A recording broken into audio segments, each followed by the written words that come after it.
Hey everybody, this is Final Flame Productions back with another Last of Us 2 video. Today I want to talk about the subject of fans and the assertion that Last of Us 2 fans are toxic.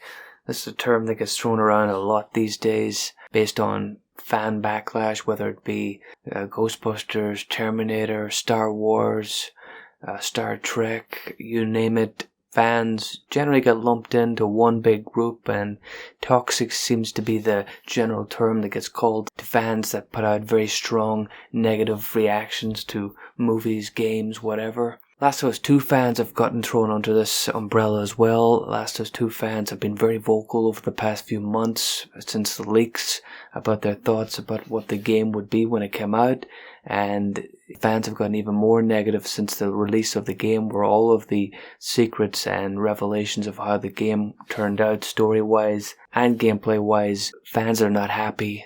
Most fans have been, I would say, disappointed to very, very, very disappointed. Their emotions are not simply met. Their emotions are very strong. They have very strong opinions.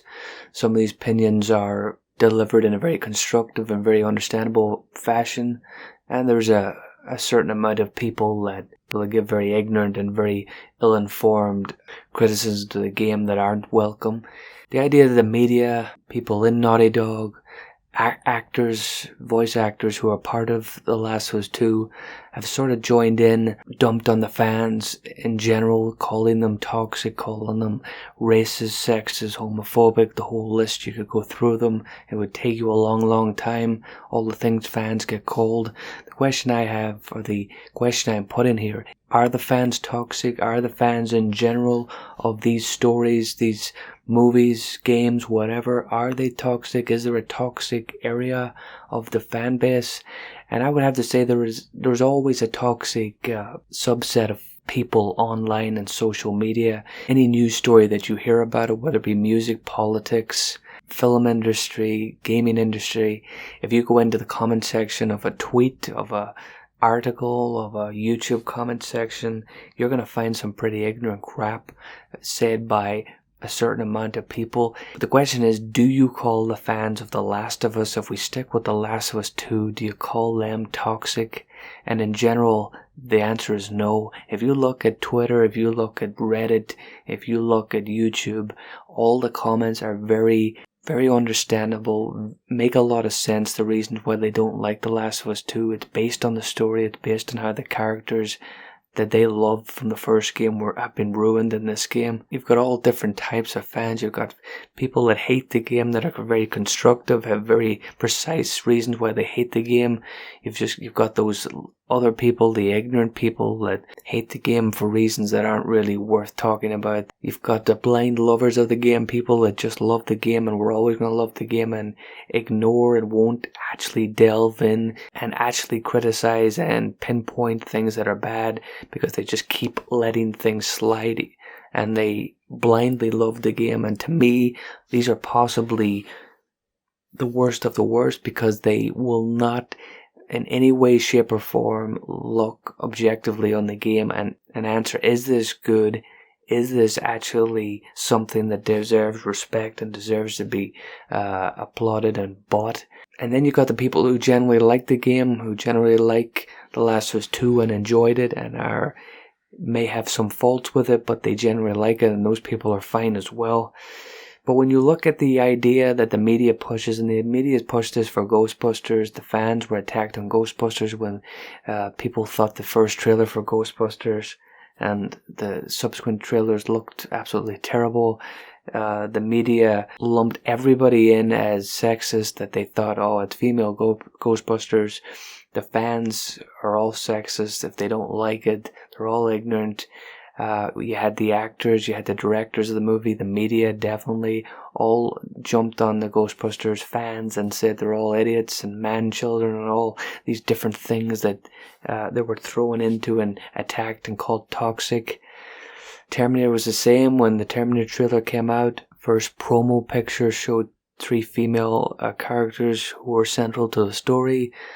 Of course, the media honed in on the small section of people that did actually have sexist opinions on this, and Tim Miller and other actors jumped on the fans and attack them and try to suggest that the fans who didn't like this movie were all backward thinking and idiotic people that shouldn't even be listened to. And Star Wars was much the same. If you look at all these franchises, if you look at Last of Us 2, the fans did have very, very, very strong reasons why these things weren't good. The Ghostbusters trailer, in my opinion, is one of the worst trailers for any movie I've ever seen. It for a comedy, it's almost anti-humor, it's almost anti-laughter. It's simply terrible. The Terminator promos and stuff, I wouldn't say were as vigorously bad, but the leaks, much like The Last of Us 2, showcased in Terminator Dark Fate that a major character was going to be killed, and that is strong parallels with The Last of Us 2.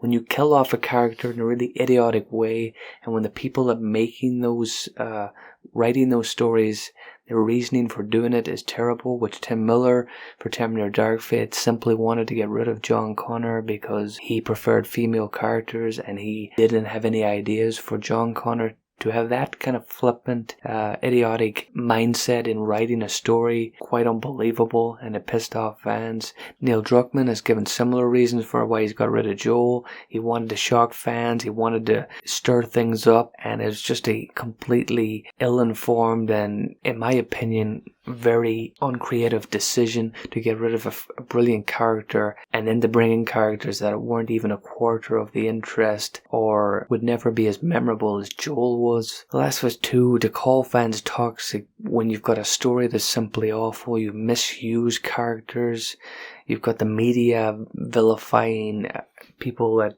have any sort of negativity towards the game at all, calling all the negative reviews review bombs and not actually believing, you know what, these people mightn't actually like this game. You've got Neil Druckmann on his Twitter page stirring the pot. He even had one point on his profile description, Neil Druckmann, abuser of characters, which is just trying to stir the pot and attack the fans and make fun of fans that have any criticism towards them.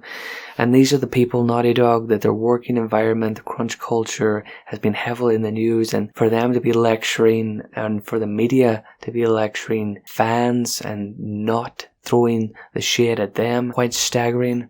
And I've said it before in past videos that the media people like IGN, the people that work there, seem to be very, very pally with the people in Naughty Dog online, tweeting and following and being very pally, which isn't wrong in itself. But if it makes your criticism on the game or your lack of criticism on the game more biased, to me it simply makes places like IGN and the plethora of other games websites, it simply makes them unreliable and not very trustworthy. And then you've got to go into all the marketing of The Last of Us 2. You know, why are fans so annoyed? Why do fans have such strong opinions? You've got that trailer, the bait and switch trailer, where they pulled the wool over the fans' eyes, where they inserted the character of Joel in the trailer when he was never going to be in these parts of the games. When you see how they responded to the leaks of this game by copyright striking YouTube channels and videos that they had no basis to do those strikes, but they did them anyway. And in general, all these 10 out of 10 reviews that we were being told, you have to listen to these when you look back at them in the context of actually playing and seeing the game. These reviews are so out of touch that it's just insane that anybody could take them seriously. So to suggest that fans are toxic, it's just a neat way to shut down and ignore the valid criticisms that these fans have. What do you think? Do you agree with me? Let me know in the comment section.